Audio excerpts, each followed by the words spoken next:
This is an NBC News special report. A presidential address. Here's Brian Williams. Good evening. In just a moment here, we'll go to the White House where the President of the United States has asked to speak to the nation. He's going to talk about Afghanistan, which is often called this nation's longest war, coming up on 10 years since 9/11, now that bin Laden is dead. President tonight's going to announce a first step toward a promise of a drawdown. 1,000 Americans have died since his inauguration. Tonight, he'll announce the first 10,000 Americans home by Christmas, then 23,000 more by the end of September 2012. Basically the same number as went there during the surge, now starting their way home. Watching with us tonight, moderator of Meet the Press, David Gregory. And David, not to get too political, but the headlines tonight already are saying this is more than the Pentagon wanted. That's good with the president's base. Yeah, I've been talking to White House officials today, Brian, who say just that. This is the president trying to strike a balance here, helps him with the left, takes on the military, and gets in the middle of an argument that the right is having over just what to do in Afghanistan. They say this is a balanced course of action. There'll still be a lot of troops left after this is done. So those are the stakes. You're looking at the central hallway, second floor of the White House as the president approaches, and we'll hear from him tonight on Afghanistan.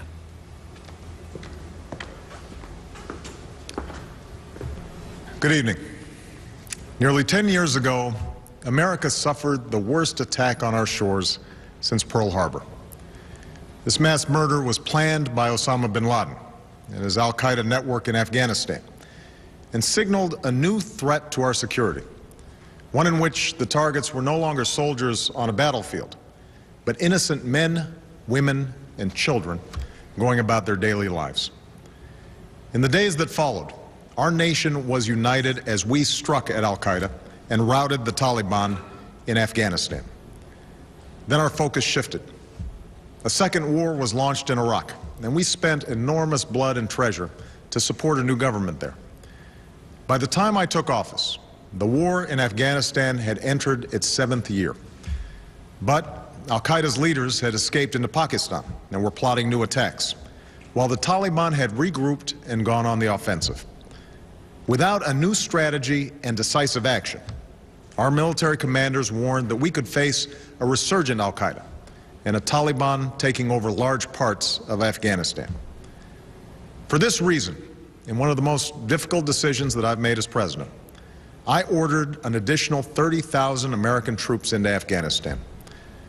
When I announced this surge at West Point, we set clear objectives: to refocus on al-Qaeda, to reverse the Taliban's momentum, and train Afghan security forces to defend their own country. I also made it clear that our commitment would not be open-ended and that we would begin to draw down our forces this July.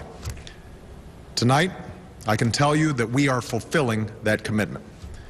Thanks to our extraordinary men and women in uniform, our civilian personnel, and our many coalition partners, we are meeting our goals.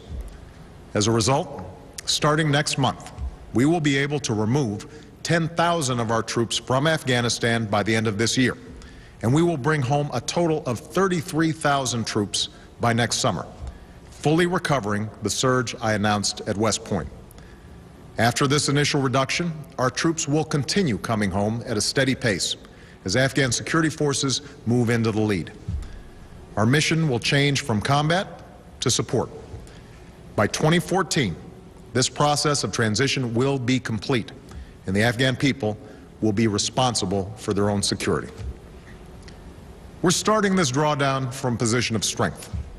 Al-Qaeda is under more pressure than at any time since 9/11. Together with the Pakistanis, we have taken out more than half of al-Qaeda's leadership. And thanks to our intelligence professionals and special forces, we killed Osama bin Laden, the only leader that al-Qaeda had ever known. This was a victory for all who have served since 9/11. One soldier summed it up well. The message, he said, is we don't forget. You will be held accountable no matter how long it takes. The information that we recovered from bin Laden's compound shows al-Qaeda under enormous strain. Bin Laden expressed concern that al-Qaeda had been unable to effectively replace senior terrorists that had been killed. and that al-Qaida has failed in its effort to portray America as a nation at war with Islam, thereby draining more widespread support. Al-Qaida remains dangerous, and we must be vigilant against attacks. But we have put al-Qaida on a path to defeat, and we will not relent until the job is done. In Afghanistan, we've inflicted serious losses on the Taliban and taken a number of its strongholds. Along with our surge, our allies also increased their commitments, which helped stabilize more of the country. Afghan security forces have grown by over 100,000 troops, and in some provinces and municipalities, we've already begun to transition responsibility for security to the Afghan people. In the face of violence and intimidation, Afghans are fighting and dying for their country, establishing local police forces, opening markets and schools, creating new opportunities for women and girls, and trying to turn the page on decades of war. Of course, huge challenges remain. This is the beginning, but not the end of our effort to wind down this war. We'll have to do the hard work of keeping the gains that we've made while we draw down our forces and transition responsibility for security to the Afghan government. And next May, in Chicago, we will host a summit with our NATO allies and partners to shape the next phase of this transition. We do know that peace cannot come to a land that has known so much war without a political settlement. So as we strengthen the Afghan government and security forces, America will join initiatives that reconcile the Afghan people, including the Taliban. Our position on these talks is clear. They must be led by the Afghan government, and those who want to be a part of a peaceful Afghanistan must break from al-Qaida, abandon violence, and abide by the Afghan Constitution. But, in part because of our military effort, we have reason to believe that progress can be made. The goal that we seek is achievable and can be expressed simply.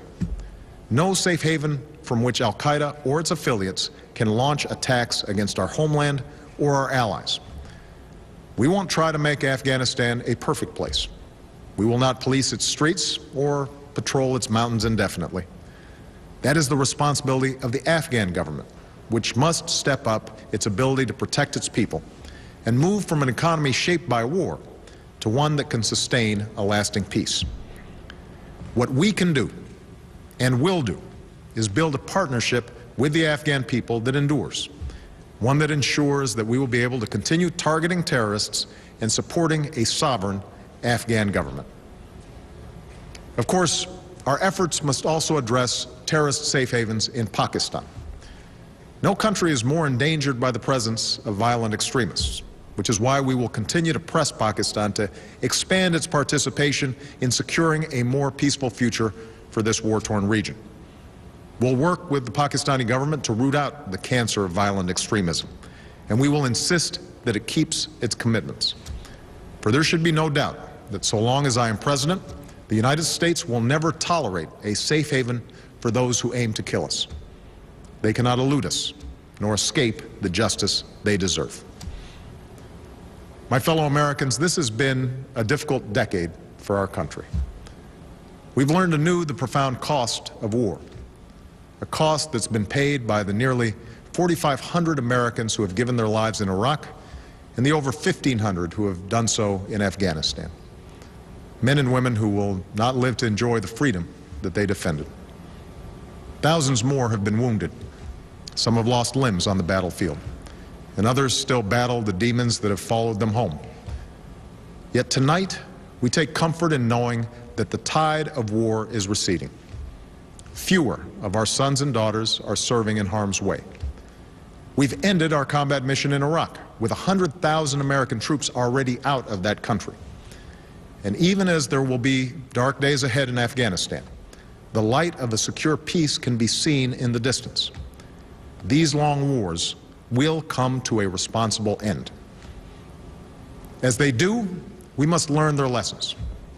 Already this decade of war has caused many to question the nature of America's engagement around the world. Some would have America retreat from our responsibility as an anchor of global security and embrace an isolation that ignores the very real threats that we face. Others would have America overextended, confronting every evil that can be found abroad. we must chart a more centered course. Like generations before, we must embrace America's singular role in the course of human events. But we must be as pragmatic as we are passionate, as strategic as we are resolute. When threatened, we must respond with force. But when that force can be targeted, we need not deploy large armies overseas. When innocents are being slaughtered and global security endangered, we don't have to choose between standing idly by or acting on our own.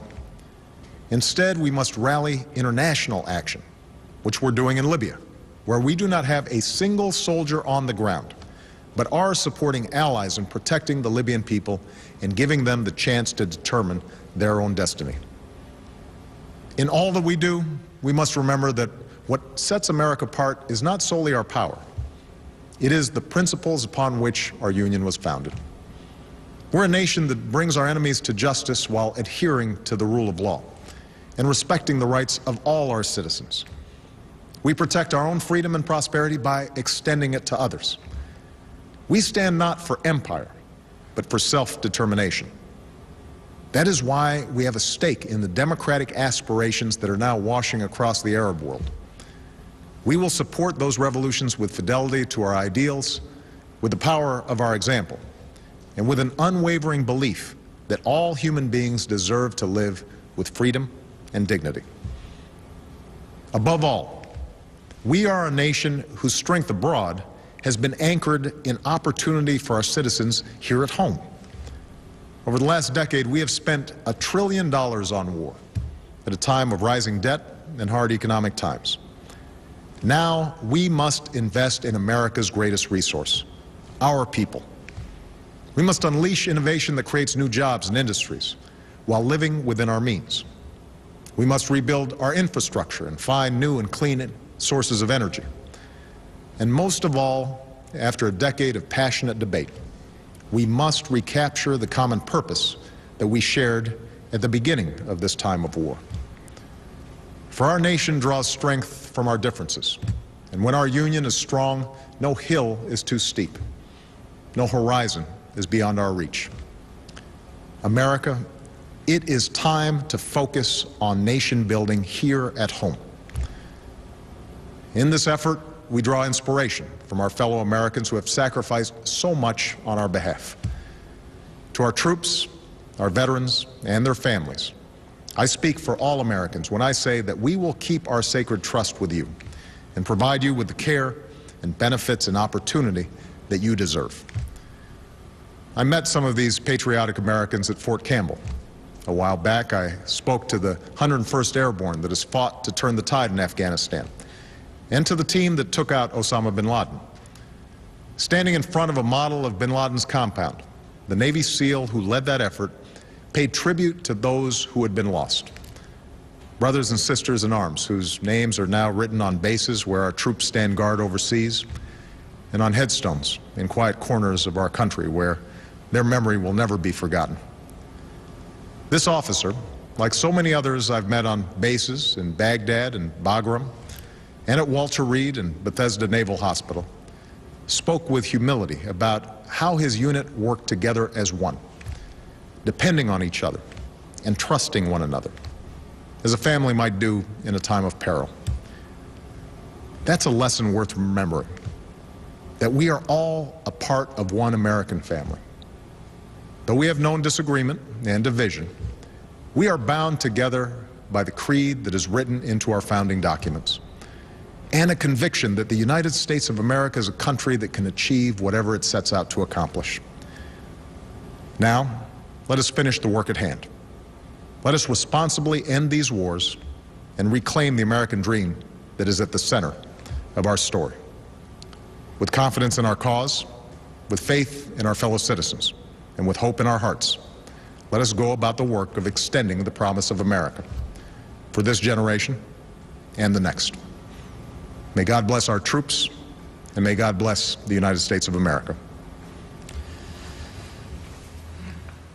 The president from the White House tonight, it's some measure of what all of us in this country have been through these last 10 years, saying, quote, "These long wars will come to a responsible end. President Obama said our post-9/11 world has changed and the war in Afghanistan has itself changed. So, bottom line, 33,000 Americans, roughly the number that went in on the surge, will be home by late summer 2012. Goes without saying, we'll have more coverage all night on MSNBC, on cable, and the web, on your late local news, and of course tomorrow morning on Today. For some of you, The Voice is next up. We return now to our regular programming. For our team here, I'm Brian Williams, NBC News, New York.